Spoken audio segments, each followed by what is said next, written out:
ব্যর্থতা যেখানে শেষ হচ্ছে না আর্জেন্টাইন লাউতারো মার্টিনেজের, সেখানে ক্লাব ফুটবলে অদম্য গতিতে ছুটে চলেছে ব্রাজিলিয়ানরা। ক্লাব ফুটবলে একের পর এক দুর্দান্ত পারফরমেন্স দিয়েই চলেছে রাফিনহা, ভিনিসিয়াসরা। অন্যদিকে ইনজুরি কাটিয়ে আল হিলালের অনুশীলনে যোগ দিয়েছেন নেইমার জুনিয়র, যার কারণে এবার ব্রাজিলের আক্রমণ ভাগ নিয়ে দারুণ সমস্যায় পড়েছেন কোচ দরিবাল জুনিয়র। বিস্তারিত জানতে পুরো ভিডিওটি দেখুন এবং খেলার সব আপডেট পেতে সাবস্ক্রাইব করুন আমাদের ইউটিউব চ্যানেলটি ও ফলো করুন ফেসবুক, ইনস্টাগ্রাম ও টিকটকে। দর্শক, ব্রাজিলের আক্রমণ ভাগ কোন কোন খেলোয়াড়দের নিয়ে তৈরি করা উচিত বলে আপনারা মনে করেন? আপনাদের মূল্যবান মতামত আমাদের অবশ্যই কমেন্ট করে জানাবেন।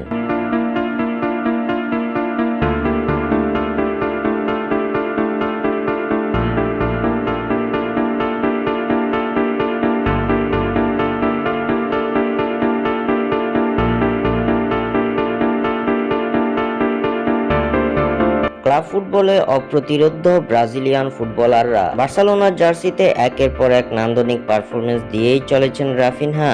অন্যদিকে রিয়াল মাদ্রিদের জার্সিতে বরাবরের মতো এবারও জাদু দেখিয়ে যাচ্ছেন দুই ব্রাজিলিয়ান, ভিনিসিয়াস জুনিয়র ও রদ্রিগো গয়েজ। তাদের সঙ্গ দিয়ে যাচ্ছে তরুণ সেনসেশন এন্ড্রিক। প্রিমিয়ার লিগে পেপ গার্দিওলার একনিষ্ঠ শিষ্য বনে গেছেন সাভিনহো। অন্যদিকে রেড ডেভিলদের জার্সি গায়ে গোল খরা কাটিয়েছেন অ্যান্টনি। নেইমার জুনিয়রের সর্বোচ্চ গোলের রেকর্ডটাই যে নিজের নামে করে নিয়েছেন ব্রাজিলিয়ান মেসি খ্যাত এস্তেভিও উইলিয়াম। ক্লাব ফুটবলে একসঙ্গে ছবার জ্বলে ওঠা বিপদে ফেলে দিয়েছে ব্রাজিল কোচ দরিবাল জুনিয়রকে। বিশ্বকাপ বাছাই পর্বে অক্টোবরে চিলির বিপক্ষের ম্যাচে ব্রাজিলের আক্রমণ ভাগে কাকে রেখে কাকে খেলাবেন কোচ দরিবাল জুনিয়র। আগামী অক্টোবরে চিলি ও পেরুর বিপক্ষে বিশ্বকাপ বাছাই পর্বের ম্যাচ রয়েছে সেলেসাওদের। এই ম্যাচ দুটি মহাগুরুত্বপূর্ণ ব্রাজিলের জন্য।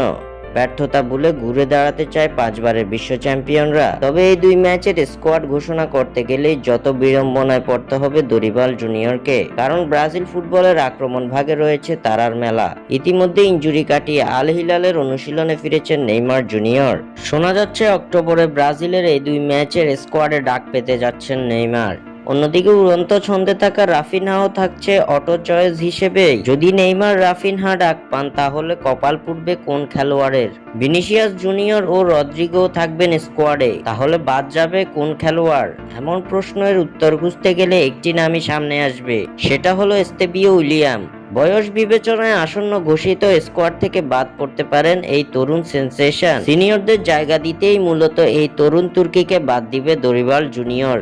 তবে এরপরেও প্রশ্ন থেকে যায়, এস্তেভিওকে বাদ দিলেও দরিবাল জুনিয়র একাদশ নির্বাচন করবেন কাদেরকে নিয়ে, কিংবা সেলেসাওদের আক্রমণ ভাগে কে কে নেতৃত্ব দিবে? নেইমার জুনিয়র দলে ফিরলে কপাল পুড়তে পারে লুকাস পাকেতার। ব্রাজিল দলে অ্যাটাকিং মিডফিল্ডার হিসেবে খেলা লুকাস পাকেতার জায়গায় খেলতে পারে নেইমার জুনিয়র। 4-2-3-1 ফরমেশনে 3 জনের অ্যাটাকিং মিডফিল্ডে একেবারে মধ্যখানে খেলে থাকেন লুকাস পাকেতা। এবার সেই জায়গাটাই খেলতে পারেন নেইমার। লেফট সাইডে থাকবেন ভিনিসিয়াস জুনিয়র ও রাইট সাইডে সম্ভাব্য নাম হতে যাচ্ছে রাফিনহা। মেইন ফরওয়ার্ড হিসেবে খেলানো হবে রদ্রিগো গয়েজকে। তার সাবস্টিটিউট হিসেবে নামানো হতে পারে এন্ড্রিককে। অন্যদিকে রাফিনহাকে রিপ্লেস করতে পারেন সাভিনহো। স্বাক্ষর থেকে সাদবিন ইসলাম।